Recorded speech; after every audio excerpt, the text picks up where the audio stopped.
अस्सलाम वालेकुम। स्वागत करते हैं वेलकम खुशनुमा आप सब लोगों को हमारे चैनल फॉर एक्टर्स तो में। उम्मीद करते हैं सब लोग बढ़िया होंगे, खुश होंगे, अच्छे मूड में होंगे। मैं अपना कुदरत सैलाब खान और आप लोग के लिए लेकर आए सही कोलकाता यार, ये- डॉक्टर न्यूज, आरजी कर मेडिकल कॉलेज और ममता बनर्जी अर्जुना की वीडियो है। ये कुछ सीन हुआ है बहुत ये बड़ा इसका न्यूज़ खैर का। पहले वीडियो देखते हैं, वीडियो के बारे में थोड़ा बहुत डिटेल देगा। वैसे तो मुझे इसके बारे में कुछ पता भी चला जब मैंने इसका पूरा देखा, तो यार ये बहुत बुरा हुआ है। मैं कह रहा हूँ कि मतलब बस कहाँ से शुरू, बहुत बहुत दुख हुआ है सब कुछ वॉच करेंगे, देखते हैं क्या वीडियो सीन देखते है। हैं। वीडियो को वॉच करेंगे, देखते हैं असल वजह क्या है, क्या सीन हुआ है।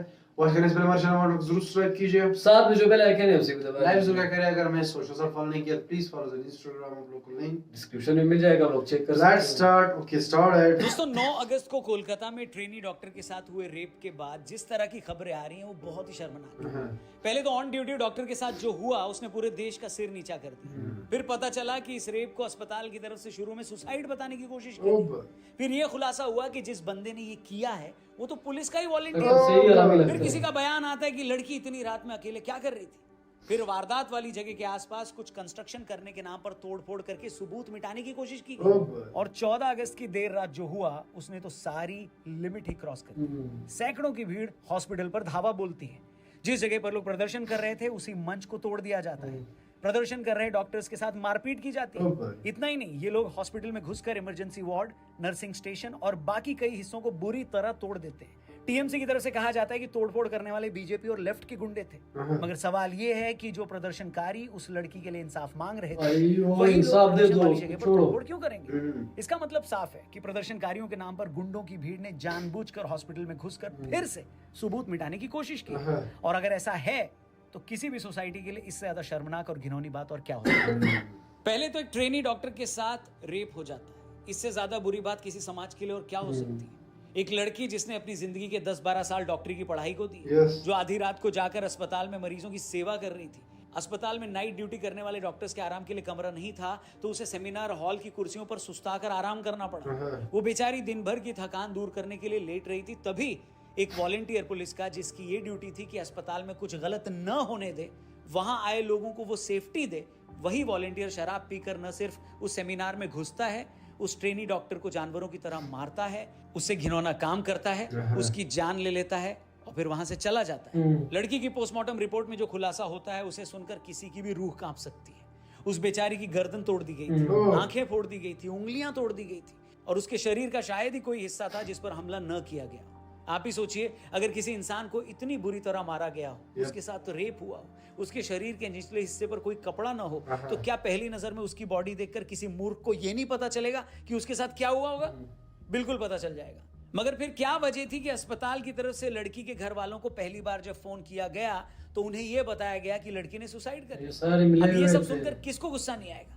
एक महिला को इतनी बेरहमी से मारा गया, उसकी इज्जत लूटी गई, उसकी आंखें फोड़ दी गई और अस्पताल वालों को यह तक दिखाई नहीं दे रहा है कि उसके साथ क्या हुआ। वो इसे सुसाइड बताने पर क्यों तुले हुए थे? आज कोलकाता पुलिस का इस बात से बड़ा ईगो हर्ट हो रहा है कि लोग उन पर भरोसा नहीं कर रहे। मैं उनसे पूछना चाहता हूँ कि तुम लोगों ने भरोसे लायक काम किया क्या? जिस संजय राय पर लड़की के साथ रेप का इल्जाम लगा, उसकी क्या क्रिमिनल हिस्ट्री थी? क्या पुलिस को 4 बार शादी उसके हुई है। 3 तलाक हो चुके थे, वो बीवियों को पीटता था, उसकी बीवी ने पुलिस तक में पिटाई की शिकायत कर रखी थी। क्या ये बात पुलिस को नहीं पता थी? वो दारू पीता था, हिंसक पॉर्न देखता था, आस पड़ोस की औरतों को वो छेड़ता भी था, अस्पताल में एडमिशन दिलाने के बहाने लोगों से रिश्वत लेता था। मतलब जो आदमी जेल में होना चाहिए था उसे अस्पताल की पुलिस चौकी पर बिठा रखा था। उसके बाद भी इन्हें शर्म नहीं आती। इन्हें अफसोस हो रहा है कि लोग हम पर शक क्यों कर रहे हैं। दूसरी बात, संजय राय तो पुलिस का वॉलंटियर था, पुलिस डिपार्टमेंट में तो था नहीं, फिर किस हैसियत से वो पुलिस बटालियन की बैरक में रुकता था? यहां तक कि जिस रात उसने वारदात को अंजाम दिया था तब भी वो वापस जाकर पुलिस बटालियन में ही सो गया था। इससे ज्यादा शर्मनाक कुछ नहीं हो सकता दोस्तों। घर पर किराएदार भी रखा जाता है तो कानून कहता है कि भैया इसका पुलिस वेरिफिकेशन करवा लो, फिर हमें ना कहना कि कुछ हो गया था। यहाँ पुलिस वाले ही अपने बंदे का पुलिस वेरिफिकेशन नहीं करवा रहे। जो आदमी खुद सोसाइटी की सुरक्षा के लिए सबसे बड़ा खतरा था, उसी आदमी को लोगों की सुरक्षा में लगा रखा था। और फिर लोग तुम पर गुस्सा हो जाएं तो तुम्हारा ईगो हर्ट हो जाता है। जो करना है और जो किया जाना चाहिए वो तो होता नहीं है, और अहंकार और ईगो दुनिया भर का पाल कर बैठे हो। और जैसे कि मैंने कहा कि एक आदमी या एक बात ही अगर शर्म की हो और बाकी लोग अगर अपना किरदार ठीक से निभा रहे हो तो भी आदमी तसल्ली कर ले। ट्रेनी डॉक्टर का रेप और मर्डर हो जाता है, उस पर मेडिकल कॉलेज के प्रिंसिपल पर कई घंटों तक कोई एक्शन नहीं होता। सोशल मीडिया पर प्रेशर पड़ता है तो उसे रिजाइन करना पड़ता है, मगर 12 घंटे के अंदर ही उसे दूसरे कॉलेज का प्रिंसिपल बना दिया। क्या फर्क पड़ा भाई? के मुताबिक मुर्शिदाबाद मेडिकल कॉलेज के एक अधिकारी अख्तर अली ने बताया कि उन्होंने अपनी जिंदगी में संदीप जो जोशी प्रिंसिपल है। जैसा आदमी आज तक नहीं देखा। ये आदमी हर काम में 20% कमीशन लेता था, पोस्टिंग से लेकर हाउस शिफ्ट तक हर काम में पैसे खाता था। ये स्टूडेंट्स को शराब पिलाता था, उसने माफिया राज फैला रखा था, अपना भौकाल बनाने के लिए, अपनी सिक्योरिटी के लिए बहुत सारे लोग अस्पताल में रखता था। अख्तर अली ने कहा कि मैंने खुद इस आदमी के खिलाफ शिकायत की थी मगर कुछ नहीं हुआ। हमें नहीं पता कि इन इल्जामों में कितनी सच्चाई है, मगर ये इल्जाम अगर 10% भी ठीक है तो इससे ज्यादा बुरी बात और क्या हो सकती है दोस्तों। मतलब जिस मेडिकल कॉलेज में महिला डॉक्टर नाइट ड्यूटी कर रही थी वहां रात को सुस्ताने का इंतजाम नहीं है। जिस सेमिनार हॉल में वो आराम करने गई थी उसके आसपास के सीसीटीवी खराब थे। जिस पुलिस वॉलंटियर को वहां लोगों की सुरक्षा देखनी थी वो खुद हिस्ट्री शीटर क्रिमिनल था। और जिस कॉलेज प्रिंसिपल को इन सारी चीजों पर नजर रखनी थी अगर वो भी करप्ट था जैसा कि अख्तर अली कह रहे हैं तो ऐसे क्राइम को कौन रोक सकता था। लड़की की पोस्टमार्टम रिपोर्ट में जो ताजा सबूत मिले हैं उसके बाद डॉक्टर्स कह रहे हैं कि ऐसा लगता है कि लड़की के साथ एक से ज्यादा लोगों ने कोरोना काम किया है। अगर ऐसा है तो ये साफ हो जाता है कि क्यों शुरू में इस मामले को सुसाइड बताया जा रहा था, क्यों अस्पताल आने के बाद भी लड़की के घर वालों को 3 घंटे तक उसकी बॉडी नहीं दिखाई गई, क्यों कुछ लोग दबी जबान में ये बात बोल रहे हैं कि लड़की इतनी रात में अकेले वहां क्या कर रही थी। इन सारी बातों को लेकर आज लोगों में भारी गुस्सा है, सबको निकलना चाहिए, होना भी चाहिए। मगर इस देश में लोगों की सोच इतनी सड़ चुकी है कि चाहे कितना भी बड़ा हादसा हो जाए, किसी के साथ कुछ भी हो जाए, उन्हें पहले ये देखना है कि वो घटना किस स्टेट में हुई है, जिसके साथ हुई है उसकी जाति क्या है। कोलकाता के केस में भी यही हुआ है। देश के कुछ भावी प्रधानमंत्रियों को 5 दिन लग गए ये समझने में कि इस मामले पर ट्वीट करना चाहिए। पॉलिटिशियन से क्या उम्मीद रखना यार, अब तक इस पर जबान नहीं खुल रही है। कुछ लोग तो ट्वीट डिलीट करके फरार हो गए, प्रेशर पड़ा तो फिर से रस्म अदायगी करने आ गए। यूपी के किस शहर की किस गली के किस मोहल्ले में किसके साथ क्या हुआ है इन लोगों को सब मालूम होता है, क्योंकि वहां तो कुछ गलत होता है तो उसे उछालने पर इनकी राजनीति सदती है। मगर कोलकाता में निर्भया कांड जैसा घिनौना कांड हो गया, लेकिन ये लोग अब भी कैलकुलेटर लेकर ये हिसाब लगाने में लगे हैं कि इस मामले पर अगर कुछ बोल दिया तो दूसरी पार्टी को फायदा तो नहीं हो जाएगा, मेरे 500 सब्सक्राइबर्स कम तो नहीं हो जाएंगे। आखिर हर धंधेबाज को आखिर में ख्याल तो अपने कस्टमर का ही रखना पड़ता है। गोलगप्पे की रेडी पर भी लिखा होता है कि ग्राहक ही भगवान है, तो इन लोगों का यूट्यूब जो नहीं बोल रहे वो बकवास कर रहे हैं, ज्यादा बड़ा हो चुका है। नहीं बताइए आप ही कमेंट करके। भाई लोग ये नहीं समझ पा रहे हैं कि हादसा भले ही कोलकाता में हुआ है मगर ये सिर्फ कोलकाता से जुड़ा नहीं है। आज देश भर में डॉक्टर्स हड़ताल पर हैं। मेडिकल कॉलेज में जो ट्रेनी डॉक्टर अपना गुस्सा निकाल रहे हैं उनकी वजह यही है कि पूरे देश में सरकारी अस्पतालों का आज यही हाल है। वहां ट्रेनी डॉक्टर्स को 48 घंटे ड्यूटी करनी पड़ती है। कमर सीधी करने के लिए एक रेस्ट रूम तक नहीं होता, साफ टॉयलेट नहीं मिलता, खाने का बुरा हाल है, देखने के लिए इतने मरीज होते हैं, ऊपर से हॉस्पिटल में होने वाली पॉलिटिक्स अलग।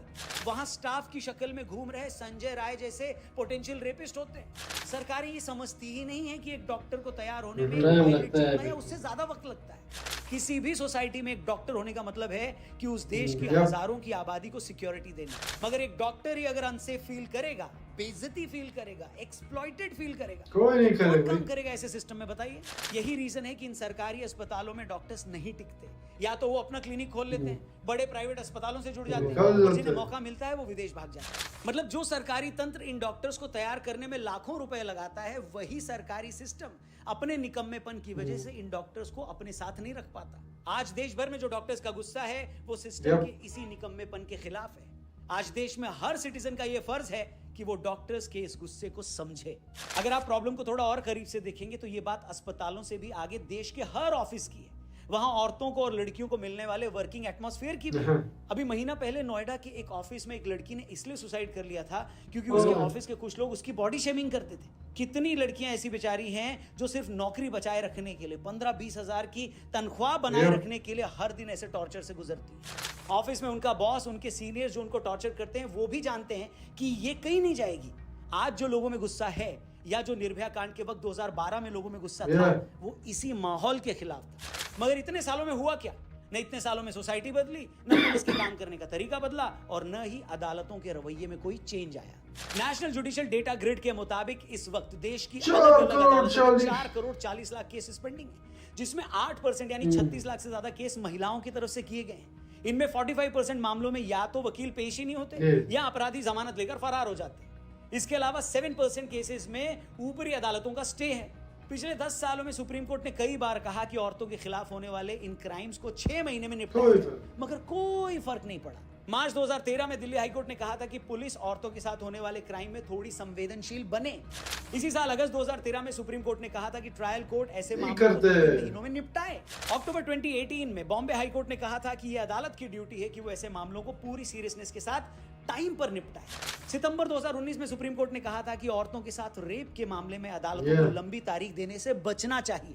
इसी तरह एक अगस्त दो दिन में ही ये सॉल्व हो सकता है अगर लोग गुवाहाटी करें। हाईकोर्ट और सुप्रीम कोर्ट ने औरतों के साथ होने वाले क्राइम के मामलों को लेकर तेजी लाने की बात की थी, मगर कुछ भी नहीं हुआ।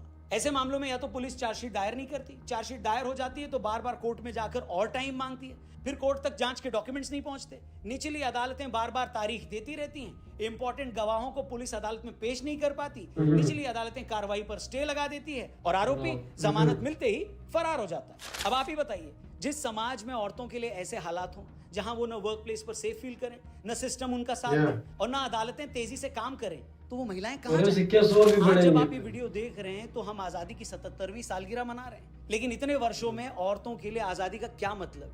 आपकी सिस्टर या मदर 8 बजे के बाद पब्लिक ट्रांसपोर्ट से घर आती है तो जब तक वो घर नहीं पहुंच जाती आपकी सांस फूली रहती है। आप उन्हें कहीं अकेला नहीं भेज सकते, वो पब्लिक ट्रांसपोर्ट में सेफ नहीं है, वो वर्क प्लेस पे सेफ नहीं है, वो सोशल मीडिया पर बुली की जाती है। ऐसे लोगों के लिए इस आजादी के क्या मायने हैं? आप उनसे खुद पूछिएगा और फिर कमेंट करके बताइएगा। हो सकता है इस मुद्दे पर बात करते करते मैं थोड़ा इमोशनल हो गया, आपको लग रहा होगा कि नहीं रौनक भाई आप जितना बोल रहे हो हालात उतने भी नेगेटिव नहीं है, लेकिन हालात कैसे हैं इसका सही जवाब घर से निकलने वाली एक लड़की, एक औरत, आपकी माँ और आपकी बहन ही दे सकती है इसका जवाब। 10 मिनट उनसे बात कर लीजिए, सारा सच सामने आ जाएगा। मगर जैसे कि मैंने कहा कि समाज तो जैसा है उस पर हम बहस कर सकते हैं, उसे क्रिटिसाइज भी कर सकते हैं, मगर यह देखकर ज्यादा दुख होता है कि जो अपने आप को सोशल कमेंटेटर्स कहते हैं, जिन्हें दुनिया के हर फटे में टांग घुसाने की आदत है, हर मुद्दे पर ज्ञान पेलने का शौक है, वो लोग कोलकाता के मामले पर ऐसे चुप होकर बैठ गए हैं जैसे किसी ने उन्हें जेब काटते हुए पकड़ लिया हो। बताइए, क्योंकि उन्हें डर है कि अगर इस मामले पर कुछ बोले तो कहीं उनका मालिक उन्हें बिस्कुट डालना बंद न कर दे, उनके जिहादी समर्थक अपने फेवरेट सीएम के राज्य की आलोचना सुनकर उन्हें अनसब्सक्राइब न कर दे। इन सारे यूट्यूबर्स के लिए अपने जाहिल समर्थकों और जाहिल सब्सक्राइबर्स को साथ रखना, उन्हें खुश करना, ये ज्यादा इंपॉर्टेंट लग रहा है बजाय एक रेप विक्टिम की आवाज उठाने की। लानत भेजता हूं मैं ऐसे लोगों की सोच पर। बाकी उम्मीद करते हैं कि कोलकाता में हुआ यह अफसोसजनक हादसा पूरी सोसाइटी के लिए एक सबक बने।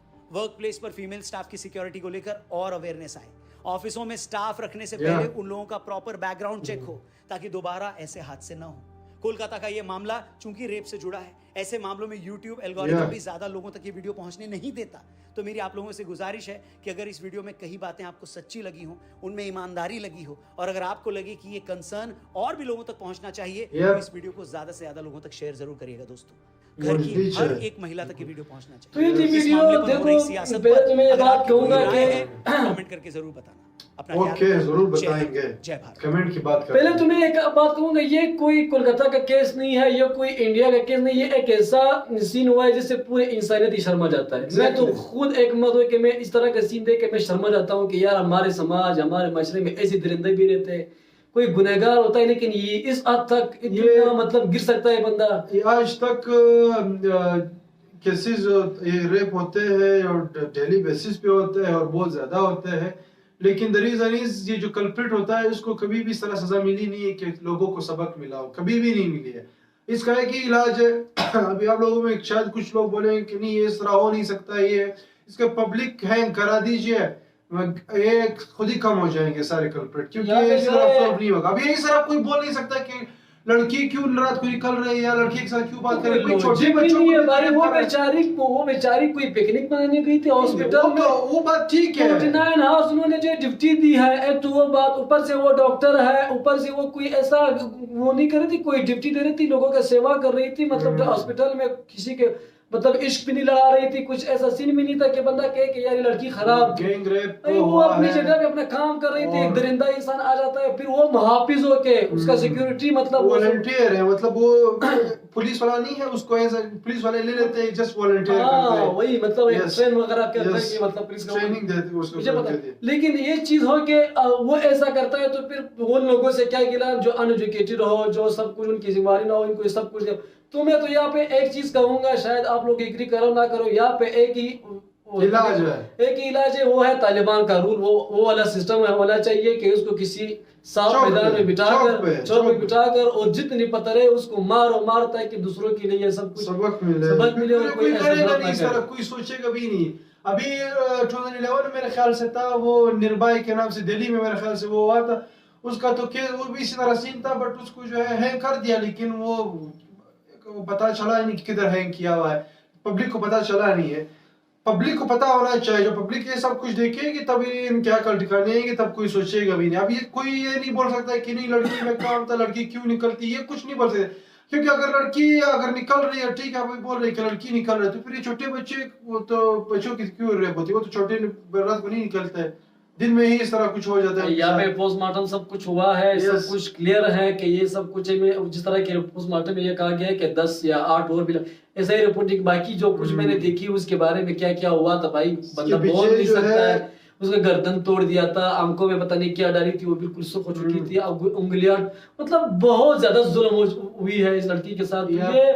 ये रोकना चाहिए इनकी ये इसके पीछे जो है काफी बड़े ग्रुप्स होते हैं, तभी भाई अभी इसको होते जो है हैं, वो होते कहते हैं कि हैं। एविडेंस को मिटा रहे थे, एविडेंस को जो है इसमें- हिडन कर रहे थे। इसमें जिस तरह की प्रिंसिपल बंदा है, इसमें मिनिस्टर्स होते हैं, मिनिस्टर्स होते हैं, बहुत बड़े-बड़े सारे मिनिस्टर्स लोग होते हैं, वो इसलिए वो सब कुछ कर देते हैं और वो मतलब इसको रपा दपा कर देते हैं कि- एग्जैक्टली। लेकिन तो ये लोगों को चीज़ जो है। है अभी जिस तरह लोग निकले हुए हैं, इस मामले को ऐसे छोड़े नहीं, सही तरह प्रोटेस्ट करे और सही तरह जो कल्प्रिट्स उसको सजा दे, सजा होनी चाहिए। तब तक ना छोड़े प्रोटेस्ट वगैरह, जब तक उसी दिन उसका सजा ना मिले, जब पूरी तरह से सजा ना मिले, नहीं जेल वेल भी नहीं, सजा मिलनी चाहिए, एकदम से खत्म कर देना चाहिए इस दुनिया से।